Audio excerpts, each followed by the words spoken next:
پرۆسەی جیاکردنەوەی دەستی دەنگەکان لە سلێمانی کۆتایی هاتوو لە هەولێر دەستی پێکرد. چوار لایەنە ناڕازیەکە لە پرۆسەی چاودێریکردنی جیاکردنەوەکە کشانەوە.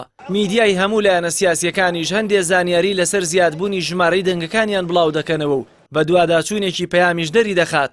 سەرجەم زانیاری میدیای هێزە سیاسیەکان نادروست و نافەرمین.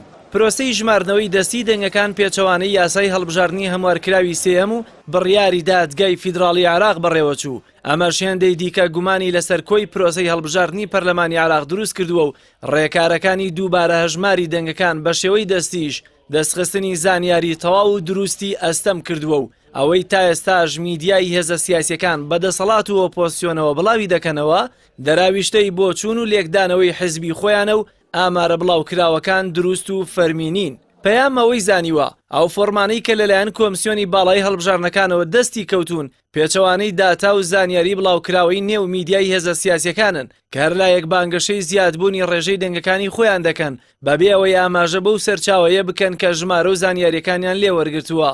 پەیام بەشێک لەو فۆرمانەی دەستکەوتووە کە فەرمین و مۆری ناوەندی ژمارنەوە و جیاکردنەوەی دەنگەکانی لەسەرە. بەڵام زۆربەیان ژمارەکانیان ناڕوونە و بە هیچ جۆرێک ناخوێندرێنەوە و ئەو فۆرمانش کە داتاکانیان ڕوون و دیارن دەنگی چەند لایەنێکی دیاریکراوە بە ڕێژەیەکی زۆر کەم زیادی کردووە و دەنگی یەکێتی نیشتیمانی کوردستان کەمی کردووە لە بەرامبەردا ژمارەی دەنگەکانی کۆمەڵ بەپێی ئەو داتایانەی کۆمسیۆن بە ڕێژەیەکی بەرچاو زیادی کردووە. ئەگەرچی بەپێی ئەو فۆرمانە لە کۆمسیۆنی باڵای هەڵبژارنەکان و چەند سەرچاوەیەکی دیکەی نافەرمیەوە دەستی پەیام کەوتون کۆمەڵ ئیسلامی کوردستان ڕێژەی دەنگەکانی لە هەندێک بنکە و وێستگەتە زیادی کردووە بەڵام بەرپرسان و ناوەندی هەڵبژاردننیە و هێزە سیاسیە هێشتا بۆ ڕێژەیە ڕازینین و چاوەڕێی ڕاگەیاندنی ئەنجامی کۆتایین لەلایەن کۆمسیۆن و ئەو لیژنە دادوەریەی ئەنجومەنی باڵای دادوەریەوە بۆ ئەو پرۆسەیە پێکهێنراوە.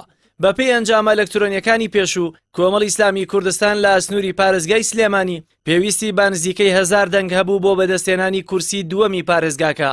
ئێستا و پاژمارنەوەی دەستی دەنگەکان و ئاماژەکانی گۆڕانکاری لە ڕێژەی دەنگەکانیدا کۆمەڵ چاوی لە وەرگرتنەوەی دوو کورسیەکەی خۆیەتی کە ساختەکاری و یاریکردن بە ئەنجامەکان لێی زەوت کرابوو. بەمەش بەتەنها لە سلێمانی ژمارەی کورسیەکانی کۆمەڵ لە 1 کورسیەوە بۆ 3 کورسی ئەگەری زیادبوونی هەیە.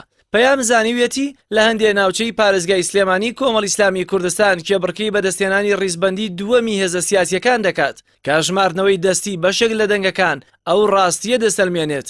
ساختەکاری گەورە بەرامبەر کۆمەڵ کراوە وەک چۆن پێشتریش ناوەندی هەڵبژارنەکانی و حیزبە ڕای گەیاندبوو لە 150 دەنگەکانی دزراون.